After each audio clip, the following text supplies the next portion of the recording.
une odeur âcre qui frappe fort au niveau de la gorge et qui témoigne de la violence de l'incendie.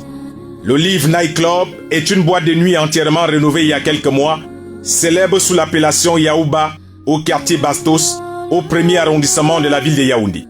Il était environ 2h30 lorsque le drame s'est produit. Selon le communiqué officiel du porte-parole du gouvernement, l'incendie a été causé par des déflagrations issues de feux d'artifice qui ont consumé le plafond avant d'entraîner une série d'explosions provoquant la panique et des bousculades dans la salle. Beaucoup seront asphyxiés par la fumée, d'autres brûlés par les flammes en furie. Certains, d'après les témoignages, se sont retrouvés piégés dans les tourniquets. Les images des victimes sont horribles, choquantes et insoutenables. Les stigmates de cette nuit de l'horreur sont encore vivaces partout dans la boîte de nuit. Ces quelques clichés obtenus par nos caméras démontrent l'impact des flammes. À l'extérieur, c'est une foule de curieux, accompagnés des rescapés, dont on peut aisément déduire de l'inquiétude qui se lit sur leur visage qu'ils ont été sauvés par le gong.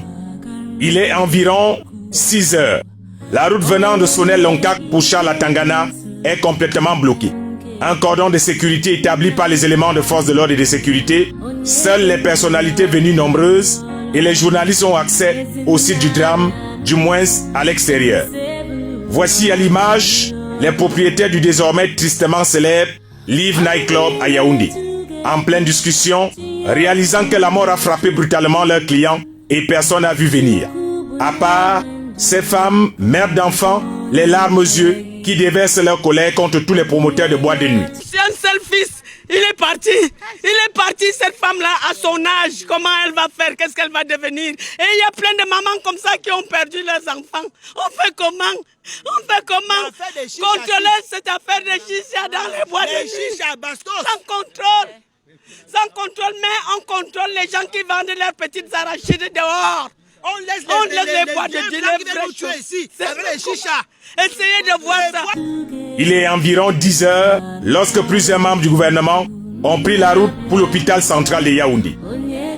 Ici, l'émoi est à son comble. La peur se lit sur les visages de plusieurs familles venues assister leurs proches en soins intensifs aux urgences.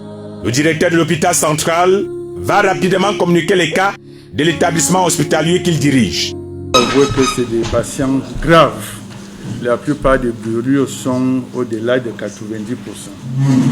Et c'est d'autant plus grave qu'ils ont inhalé des vapeurs toxiques qui détruisent les alvéoles pulmonaires.